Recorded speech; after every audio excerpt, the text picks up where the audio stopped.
하박국 선지자가 활동했던 시기는 남유다가 매우 국내적으로 심각한 위기를 맞고 있었던 시기입니다. 먼저 국외적으로는 갈대아의 느부갓네살이 바벨론을 중심으로 세력을 뻗쳐서 세계를 정복하기 시작했던 시기였습니다. 바벨론이 일어서기 전까지만 해도 이스라엘 중심 주변에 가장 강력한 힘을 가지고 있던 나라는 애굽이었습니다. 그런데 애굽이 점차 쇠퇴하고 그 힘을 바벨론이 점차 장악하던 그런 시기였습니다. 국내적으로는 이스라엘 백성이 종교적으로 도덕적으로 타락의 극을 달리던 시기였습니다. 우리가 잘 아는 대로 이 하박국이 활동했던 시대의 왕은 여호야김인데요. 그 이후 얼마 못 가서 남유다는 바벨론에 멸망하게 됩니다. 이처럼 국내외적으로 매우 심각한 위기 상황에 처해 있던 시기였습니다. 그래서 우리 하박국을 가만히 우리 성경을 들여다보면 하박국은 하나님께 매우 정면으로 질문을 던지고 있습니다. 왜 하나님께서 남유다의 이런 죄악과 타락에 침묵하고 계시는가 하는 것이 하박국이 하나님께 질문했던 질문이었습니다.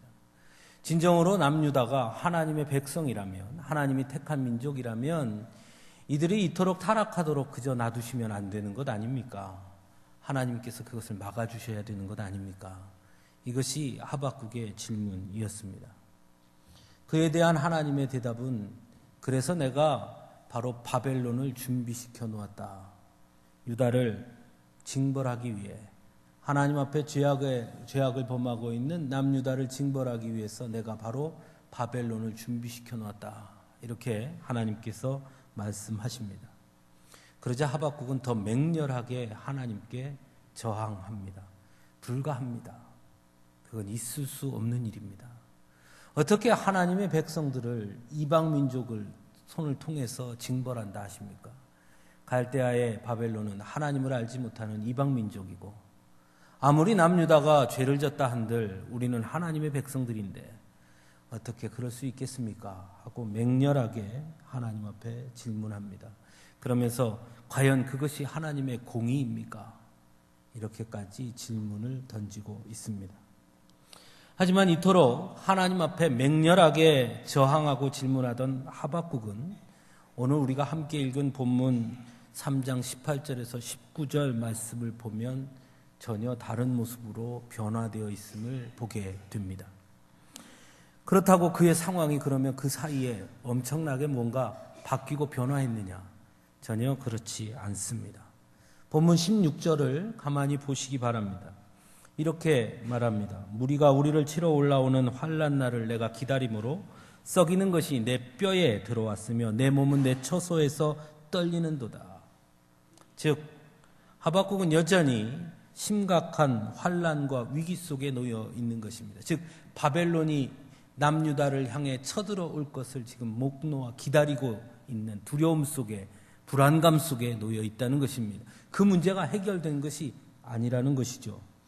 더 나아가 17절 말씀은 우리가 매우 잘 아는 말씀인데요. 포도나무가 무성하지 못하며 포도나무에 열매가 없고 감람나무에 소출이 없으며 밭에 먹을 것이 없고 우리의 양이 없으며 외양간에 소가 없다라고 증거합니다.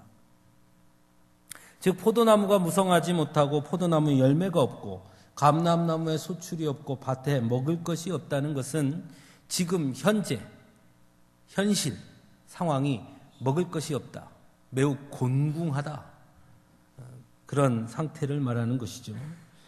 두 번째로 우리의 양이 없으며 외양간에 소가 없다는 것은 뭘 말합니까? 그러나 지금 그렇지만 그럼 그 다음에 기대할 것이 있느냐? 그 다음 기대할 것도 없다. 우리의 양도 없고 소도 없으니 그 다음을 기약할 수도 없다는 것이죠. 완전히 절망의 순간인 겁니다.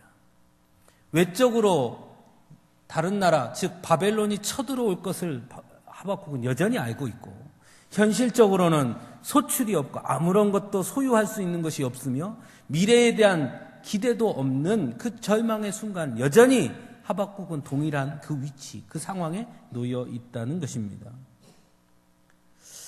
그러니 어떻게 감사하고 기뻐할 수 있으며 즐거워할 수 있겠습니까?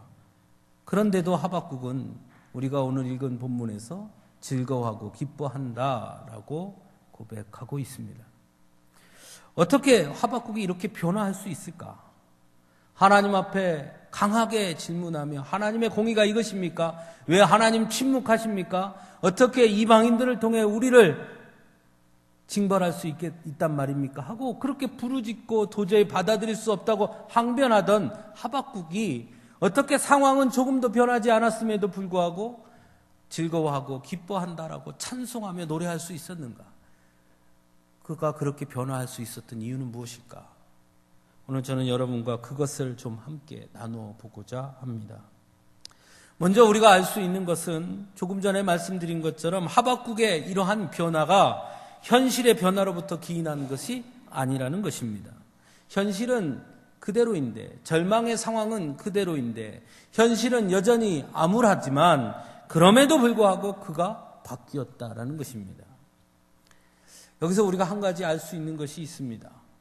많은 사람들은 감사와 기쁨을 현실의 상황에서 찾으려고 한다는 것입니다. 그래서 감사와 기쁨이 어쩌면 지속되지 못하는지도 모르겠습니다. 어떤 경우에는 감사했던 이유가 시간이 얼마 지나면 원망과 불평의 이유가 되기도 하는 것을 우리는 수없이 경험하게 됩니다.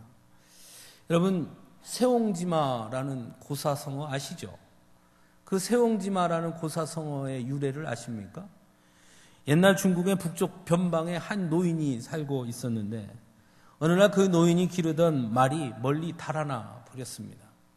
마을 사람들이 이 노인에게 찾아와서 어쩌면 좋을까 하며 위로했습니다. 그러나 노인은 그것에 대해 별로 반응을 보이지 않습니다. 하지만 몇 달이 지난 어느 날 집을 나갔던 그 말이 준말을 한 필 데리고 돌아옵니다. 마을 사람들이 또 쫓아와서 복 받았네, 잘 됐네, 어쩜 이런 일이 얼마나 좋을까 하고 또 호들갑을 떱니다. 하지만 이 노인은 또 거기에 대해서 반응을 보이지 않습니다. 그러던 어느 날 말타기를 좋아하던 노인의 아들이 그 데리고 온 준말을 타다가 떨어져서 다리가 부러지고 말았습니다. 마을 사람들이 다시 쫓아옵니다. 어쩌면 좋을까? 저놈의 말 때문에 저 말이 안 왔으면 그럴 일이 없었을 건데 저 말이 복이 아니라 화구먼. 노인은 여전히 대답을 하지 않습니다. 하지만 그로부터 1년이 지난 어느 날 젊은이들은 싸움터로 불려나가 대부분 죽었으나 말에서 떨어졌던 노인의 아들은 말에서 떨어져서 다친 다리 때문에 절름발이가 되었고 그것 때문에 전쟁에 나가지 않아서 죽음을 면하게 되었다는 이야기입니다. 그것이 바로 세옹지마의 위례입니다. 말이 나간 것은 화였으나 그 말이 나가서 준말을 데리고 오자 말이 나간 것이 복이 됐지요. 데리고 온 말은 복이었으나 그 말에서 아들이 떨어지자 그 말은 다시 화가 됩니다. 말에서 떨어진 아들은 불행한 일이었으나 그러나 전쟁터에 나가서 죽지 않았으니 그게 복이 된 것이죠. 현실에 기인한 기쁨과 감사는 이토록 상황에 따라서 언제든지 복이 화가 되고 화가 복이 될 수 있는 것처럼 변화한다는 것입니다. 어쩌면 우리가 감사하지 못하는 이유도 거기에 있는지 모르겠습니다.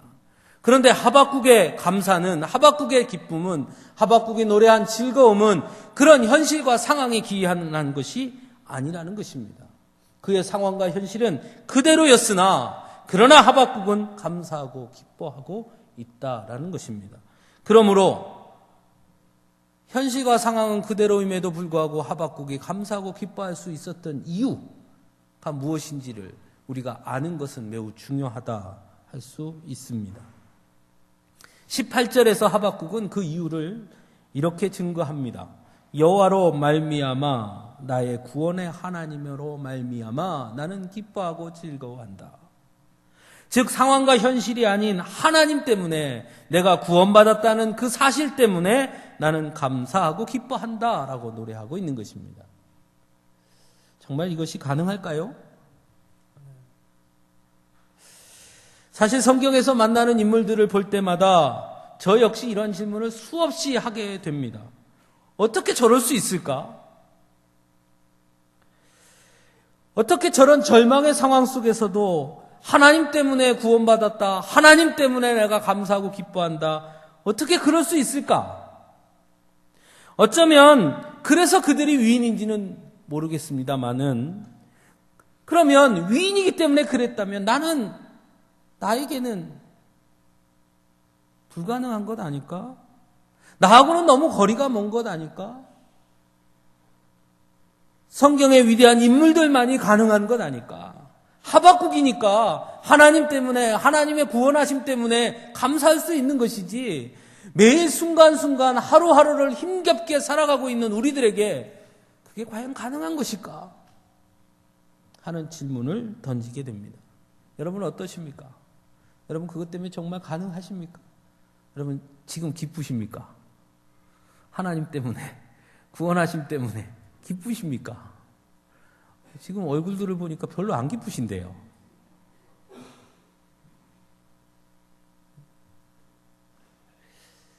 그렇다면 하박국이 그렇게 기뻐할 수 있었던 이유가 우리에게는 아무 관계가 없는 것이죠. 왜냐하면 우리가 따라갈 수 없는 일이니까요.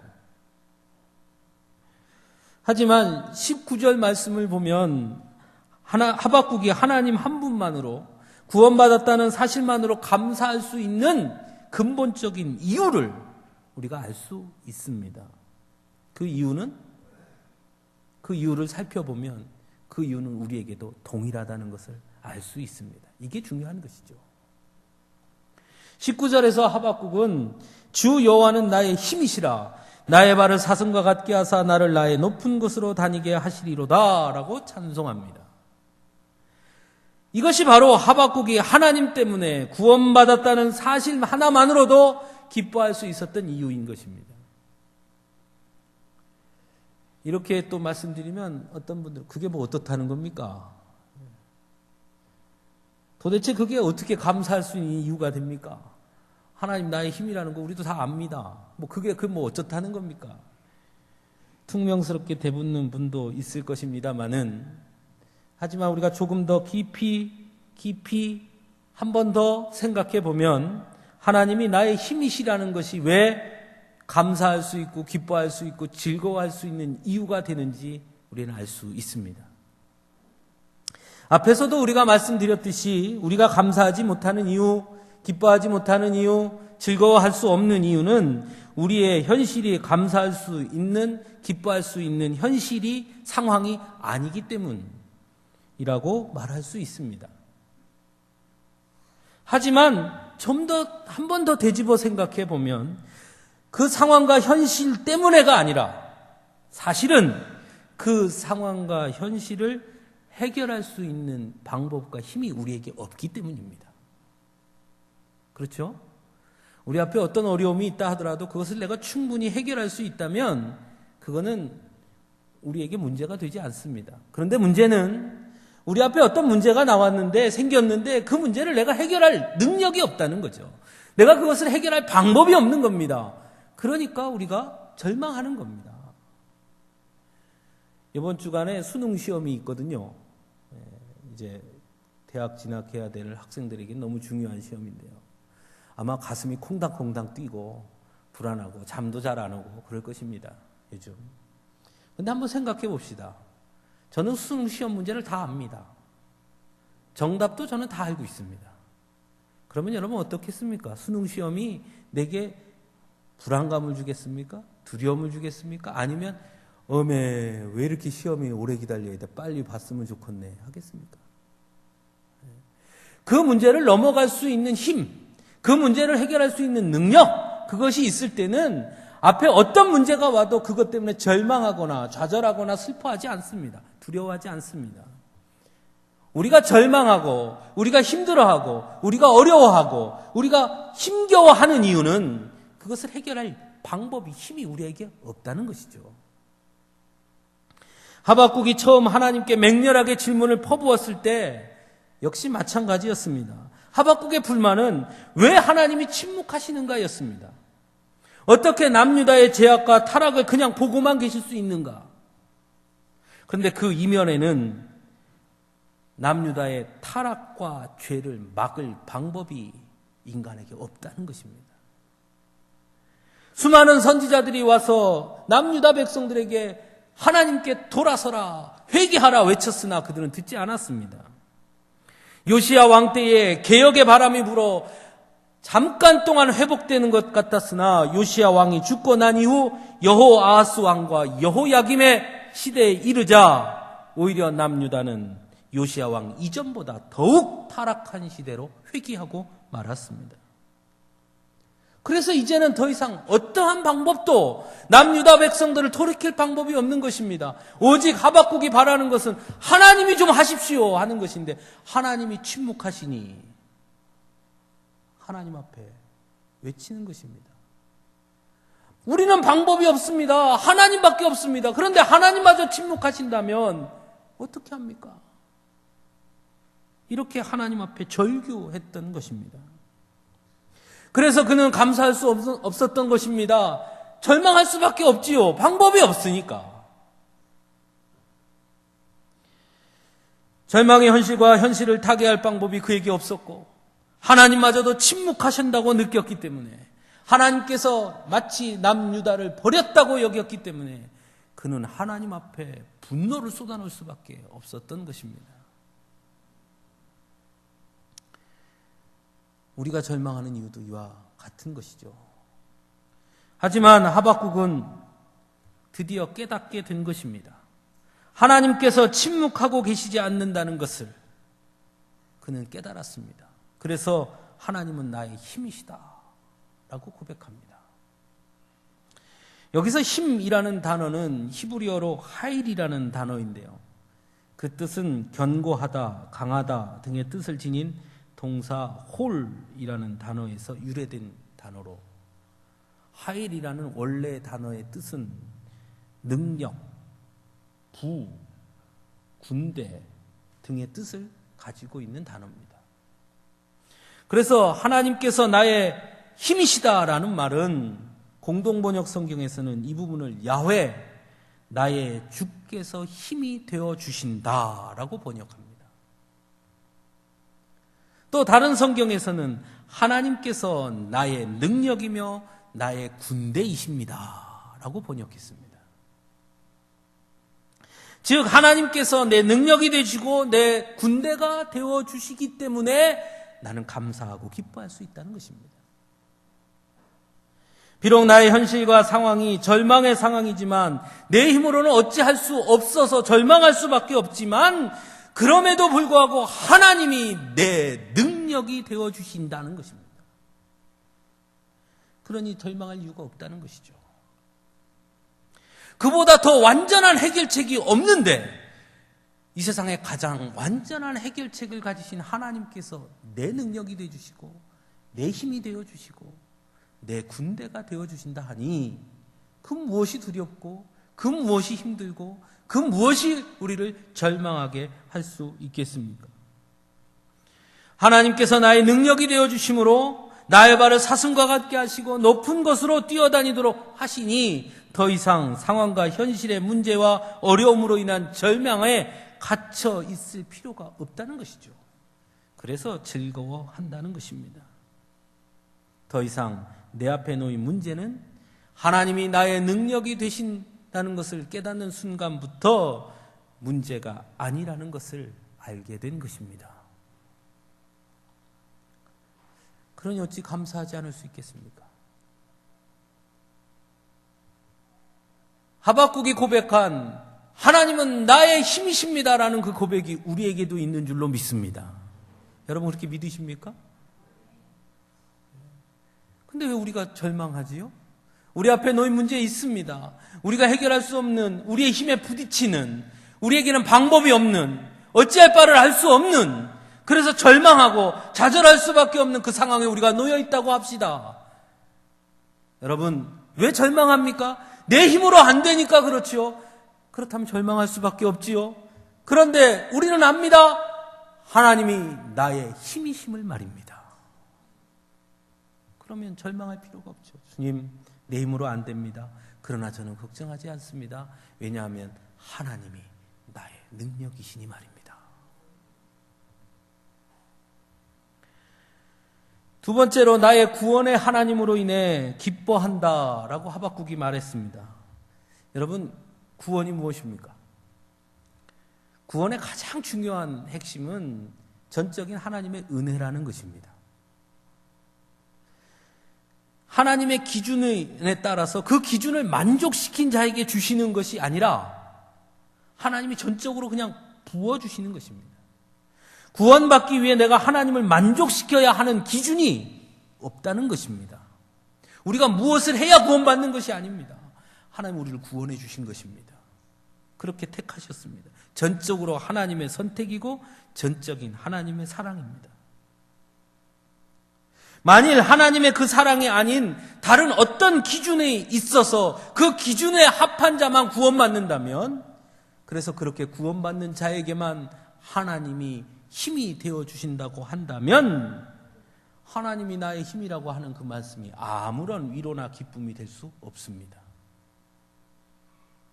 그렇지 않겠어요? 하나님이 나의 힘이십니다 라고 제가 외쳐도 목사님한테는 그럴지 몰라도 난 아닙니다. 그럼 아무런 도움이 되지 않는 것이죠. 이것이 중요합니다. 하지만 하나님의 그 구원, 하나님의 그 사랑은 기준이 없습니다. 전적으로 주시는 것입니다.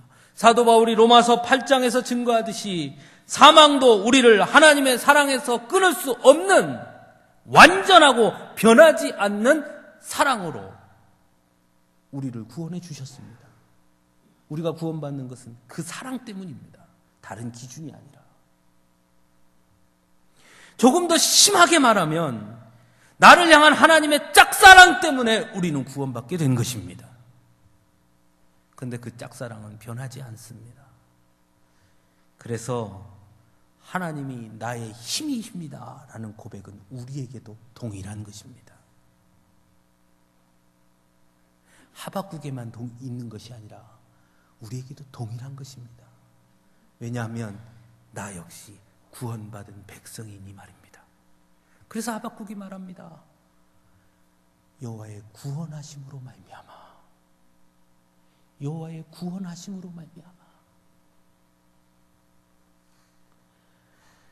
비록 내가 절망 가운데 허덕일지라도, 우리 힘으로는 도저히 아무런 방법을 찾을 수 없을지라도, 그래서 때로 하나님께 불평하고 하나님을 원망하고 때로는 하나님을 저주한다 할지라도 변하지 않는 하나님의 사랑이, 하나님의 그 은혜가 우리를 구원받은 백성으로 붙잡고 계심이 하나님이 나의 능력이 되어주시는 것이기 때문에 우리는 기뻐할 수 있게 되는 것입니다. 하박국은 바로 이것을 깨닫게 됐습니다. 불의와 악이 성한 시대를 향한 하나님의 침묵과 하나님을 알지 못하는 이방 나라들로 하나님의 백성들을 징계하시는 것을 도무지 받아들일 수 없어서 하나님께 거세게 항변했던, 감사할 수도 없고 기뻐할 수도 없던 그가, 비록 현실은 그대로고 상황은 절망적이더라도 여호와로 말미암아, 구원의 하나님으로 말미암아, 하나님이 나의 힘이 되심으로 말미암아 기뻐할 수 있게 된 이유, 바로 여기에 있는 것입니다. 저는 이 하박국 말씀을 준비하면서 어떻게 보면 우리가 사는 지금의 이 현실과 하박국이 살던 시대의 남유다의 상황이 너무 흡사하다는 생각을 하게 되었습니다. 국내적으로 불의와 악이 오히려 흥한 세상인 것처럼 보입니다. 빈부의 격차는 심해지고, 여러분 우리나라가 하루에 평균 몇 명이 자살하는지 아십니까? 하루에 40명씩 자살합니다. 하루에 40명. 2013년 기준 하루에 40명입니다. 더 올랐을 겁니다.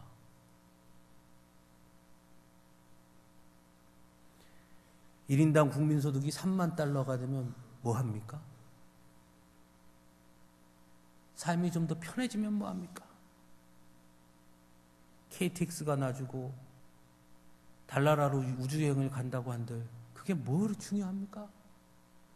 하루에 40명이 스스로 목숨을 끊습니다. 살 수가 없다고. 여기에 무슨 감사가, 여기에 무슨 기쁨이 있겠습니까? 이런 국민들의 고통에 귀 기울여야 할 정부와 정치권은 때 아닌 국정화 교과서 문제로 오히려 국민들을 반으로 나누고 있습니다. 분열시키고 있습니다. 찬성 반대로 첨예하게 대립하고 있고 세대별로 갈등하고 있어서 한 가족에서도 부모는 찬성하고 자식은 반대하고 끼어지고 분열하고 있습니다. 그럼에도 불구하고 하박국 시대에 하박국이 느꼈던 것처럼 우리 하나님은 여전히 침묵만 하고 계신 것처럼 보입니다. 국외적으로는 어떻습니까? 우리나라를 둘러싼 강대국들의 움직임이 심상치 않습니다. 이제 일본은 언제든지 전쟁을 치를 수 있는 나라가 됐습니다. 중국은 어떻습니까? 끊임없이 우리에게 압력을 행사합니다. 미국은 어떻습니까? 미국 또한 마찬가지입니다. 하박국 시대에 남유다가 처했던 상황, 바벨론의 급성장과 쇠퇴하는 애굽 사이에서 과연 어떻게 하는 것이 나라를 지켜야 할 것인지 갈팡질팡하던 그 시대의 모습과 너무나 흡사하지 않습니까? 그렇다고 하나님의 살아있는 말씀을 전해야 될 교회는 건강합니까? 들려지는 소식들마다 창피해서 고개를 들 수 없을 만한 뉴스들로 가득합니다. 교회도 예외가 아닙니다. 여기저기 다툼이 있고 고소고발이 난무하고 들려지는 소식들은 우리의 귀를 의심케 만드는 그런 뉴스들로 가득합니다. 생각해보면 어느덧 우리에게 이러한 현실은 감사라는 것이 사치인 것처럼 느껴지게 하기도 하는 것 같습니다. 그래서 감사할 것이 없어 보입니다. 그래서 기뻐할 것이 없습니다. 그래서 오늘 이 자리에 있는 여러분들의 얼굴도 그러신 것 같습니다. 네. 다들 근심 어린, 찌들어 있는, 고통스러운, 꾸역꾸역 살아가고 있는,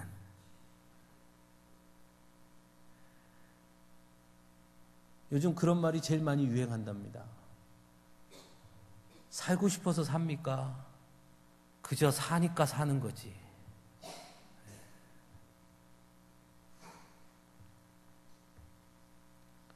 하지만 사랑하는 성도 여러분, 오늘 말씀을 기억할 수 있기를 바랍니다. 그런 것들이 나아진다고 해서 우리가 감사하고 기뻐하는 그 감사와 기쁨이 아니라 하박국이 깨달았던 그 기쁨, 하나님이 우리를 구원하신 하나님이라는 것, 그 하나님이 언제나 우리의 능력이고 우리의 힘이시라는 것, 우리 그것을 기억할 수 있기를 바랍니다. 비록 현실이 고통스럽고 우리를 절망케 하더라도 그 능력에 우리 하나님께서 우리를 높은 곳으로 다니게 해 주실 것이라는 그 사실을 기억할 수 있기를 바랍니다. 그래서 현실 때문이 아니라, 상황 때문이 아니라, 보여지는 현상 때문이 아니라 우리 하나님만으로, 그 하나님 한 분만으로 나는 기뻐합니다, 감사합니다, 충분히 감사할 수 있는 이유가 됩니다, 고백할 수 있기를 간절히 바랍니다. 현실이 참혹합니다. 주어진 현실이 무겁습니다. 우리의 상황이 암담합니다. 하지만 그것보다 더 크신 하나님의 능력이 있음을 믿으시기 바랍니다. 그 능력의 하나님이 나의 하나님 되심을 잊지 마시기 바랍니다. 사랑하는 성도 여러분, 우리는 모두 믿음의 사람들입니다. 여러분, 믿음이 무엇입니까? 그것은 곧 하나님의 사랑을 믿는 것 아니겠습니까? 믿음이 무엇입니까? 그것은 곧 하나님의 능력을 믿는 것 아니겠습니까? 여러분, 믿음이 무엇입니까? 가장 중요한 것은 그 사랑과 그 능력이 나와 함께 한다는 것을 믿는 것입니다. 그 믿음이 여러분에게 있으십니까? 그 믿음이 있다면 여러분 두려워하지 마십시오. 걱정하지 마십시오. 불안해하지 마십시오.